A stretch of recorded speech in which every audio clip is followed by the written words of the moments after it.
Let's take a very last walk around the Spring Hill Mall in West Dundee, Illinois.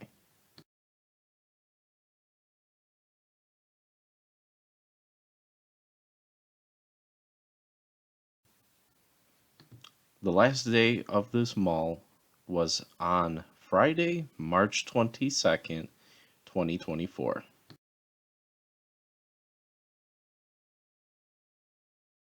I brought along my oldest to walk around the mall for the very last time. He enjoys coming to the mall with me. This is actually my very, very first time and my very, very last time going to the Spring Hill Mall. I was very, very shocked at the square footage of the mall. And there were a lot of people here that day taking pictures and videos. Overall, it was a very good experience, in my opinion, when it comes to dead malls. I don't know if it's just because of it closing that a lot of people came along, but it was very interesting to see people of all kinds of backgrounds coming to kind of bid a farewell to the mall. So this mall was built in 1980 on 100 acres. And of that 100 acres, 85% of it is in West Dundee, while the remaining 15% is in Carpentersville.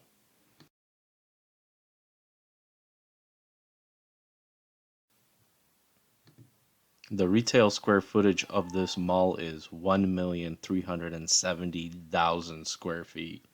Now, it doesn't seem a lot when you walk through it, but watching this video, it actually is a very, very decent sized mall.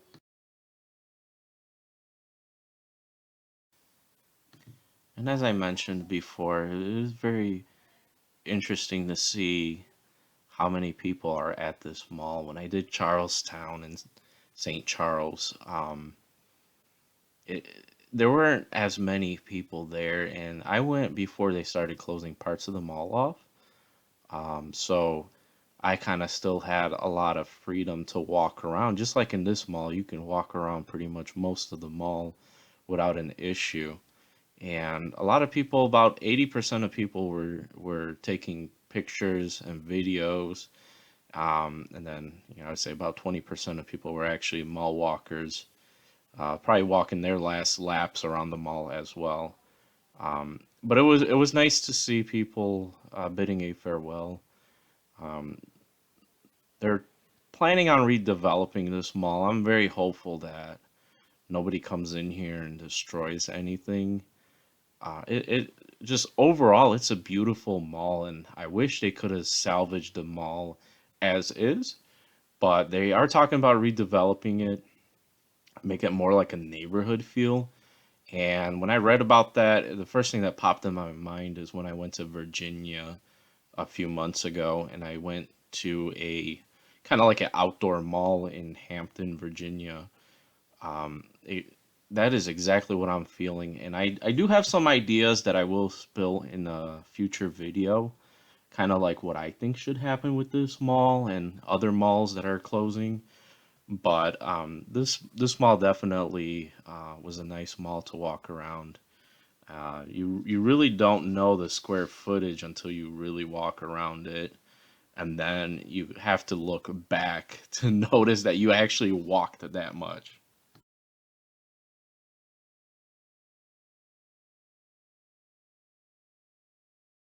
But this was the only store within the mall that was opened. Other than that, there is a Kohl's that was also open, but the Kohl's had an exterior entrance of its own. So that will definitely stay open. There was a Chinese restaurant that was busy. I know that that I believe is going to close. Everybody was told to get out by the 22nd.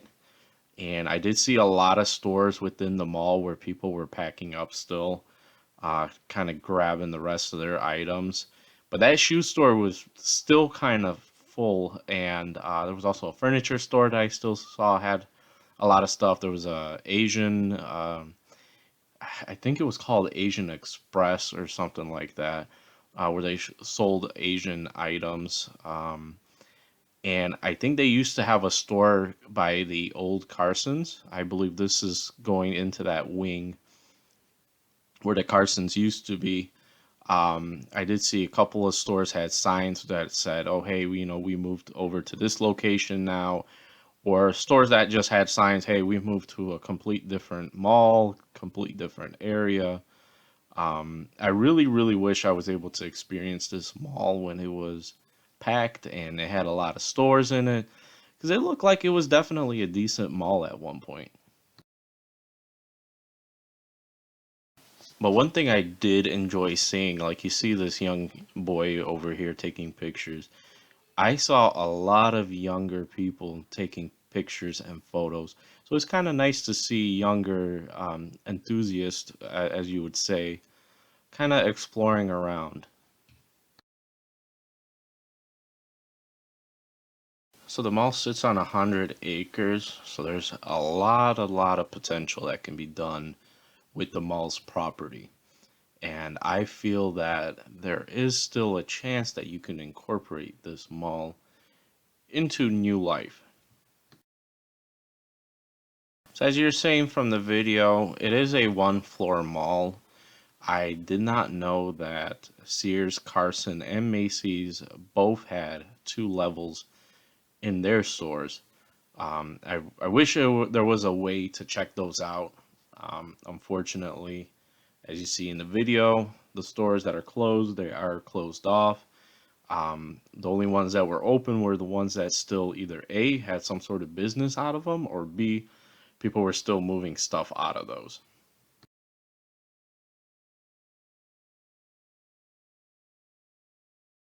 So, prior to the closing of the mall, West Dundee bought the former Sears and Macy's stores for redevelopment. They paid $3.25 million for those storefronts. And for the rest of the mall, West Dundee ended up purchasing it for $7 million. And that is where, as you see, they are closing up the mall so that way they can prepare some sort of development. I read that it could take up to 10 years to be fully redeveloped. Um, the way things are going now, I'm hoping that hopefully it doesn't take that long to redevelop. But I mean, the economy is not too hot right now, as you see, stores are closing left and right. So hopefully, whatever they come up with can save the day, essentially. But this property is definitely worth the money, in my opinion, for a lot more tax dollars to be coming in. I feel a mixed use neighborhood feel, as they say, would probably be the best choice for this location. But as we return to the center here, this store on the right was the one of the furniture stores. I believe this was the Ashley Furniture store. It still had a lot of stuff inside. I think when we first went into that area, there was a guy in the window removing some displays, but yeah, there was a sign for the Ashley. But I really like the center court, and like I said, I really wish I experienced this mall when it was still open as a mall before it started becoming a dead mall. Because I feel like this was definitely one of those malls that you'd go to and actually have the time of your life over there. Um, little bit, little bit reminds me of a time when I went to malls at a younger age, and my local mall when I was growing up um, was Brickyard Mall. Um, I was still at a young age, so I didn't fully experience it. But after Brickyard Mall closed and was redeveloped, we started going to the Hip in Norwich, and you get that feeling of going to the mall. Later on growing up, I went to Chicago Ridge. Besides Chicago Ridge, I went to Orland Park, and nowadays, really, you don't go to the mall too much unless you're exploring it when it's either A, closing, or B, it's a dead mall. But I talked to my wife and we kind of joked about it, but we are going to spend more time um, trying to go to malls and actually experience the malls the way they should be. And hopefully, we can kind of get a group going of people who can promote malls and we can kind of live the teenage years of our lives like the kids nowadays should, instead of being attached to a phone most of the time. Now, I will say this, that my generation definitely is the ones that started the phone attachment. But I feel like as we grow more and more and we mature more, we should be kind of thinking in the back of our heads like, hey, you know what? When we have our kids growing up, they should be able to experience things like we did. But I came up here to the fountain just to kind of show you guys the fountain. I don't know if I fully got it on video or not, but it was a kind of a cool little fountain. I did see somebody post a video about it. It is a nice one, but keep an eye on that guy in the orange on the left side of the screen there. I didn't catch this at first. You will see I kind of spin away, and then that's when I caught it. But this guy, this guy was older than me, and look how mature he is. And this right here could have gotten people kicked out of the mall because one wants to act like a little child. So if that's you watching this, that was very childish of you. I'm sorry, but you know, luckily my son is still young enough not to understand what you fully did there. But like I said, it was very immature of you to jump in there to do that. And there were a lot of kids around too, in the areas there, younger people. So you know, you could have easily gotten us kicked out of the mall at that point for videotaping and stuff like that because you want to act like a kid.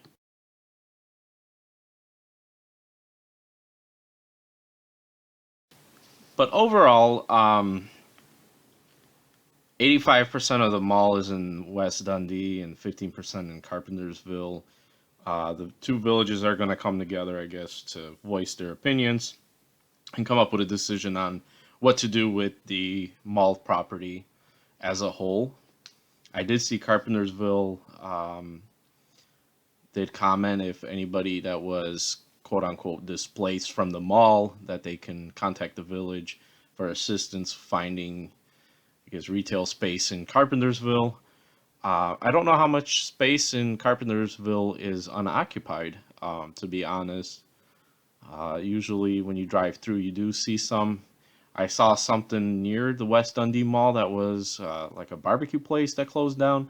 But other than that, it looks like the whole area is pretty much well occupied as far as businesses go. I didn't go too far off the main street to kind of, you know, dig a little bit deeper when I'm in certain neighborhoods, because that side of retail I actually do enjoy. I love taking pictures of places that are closed down. And I mean, it all started with exploring, just regular exploring that continued on into urban exploring, and then just other types of exploring. I love it. It's something that I love to do. So the only two stores that will stay open are the movie theater, which did not have any access from within the mall. It looked like that whole area was closed off. And the Coles, which I'm assuming that the entrance to the mall will be closed off as they redevelop the mall. But thank you so much for watching. I will continue doing what I love, and as long as you guys love watching it, I will continue to post. I greatly appreciate all the support of the channel. Make sure to check out the Facebook page. Duramax RS is where I will be posting all of the photos that I've took from this mall. I also took one more video, which will be of the outside of the mall. I actually did not take the video myself. I was driving. So the video will be posted. Unfortunately, it did snow that day, so the video might have a little bit of issue. And unfortunately, with this video, for some reason, my GoPro was set to a different setting instead of 4K. I don't know if YouTube will be able to correct the video or not, or how it actually physically looks for you guys. Because on my program, it kind of looks a little grainy to me. But once again, thank you so much for watching. Comment down below what you think this mall should become. And like I said, in a future video, I will post what I think that the mall should be like. Like that will be probably within the next few days here after the outdoor video. But thank you so much for all the support of the channel. And I'll see you guys in the next one. Bye bye. Oh, and one more thing to the lady that took a photo of myself and my son. Thank you so much for doing that. I greatly appreciate that.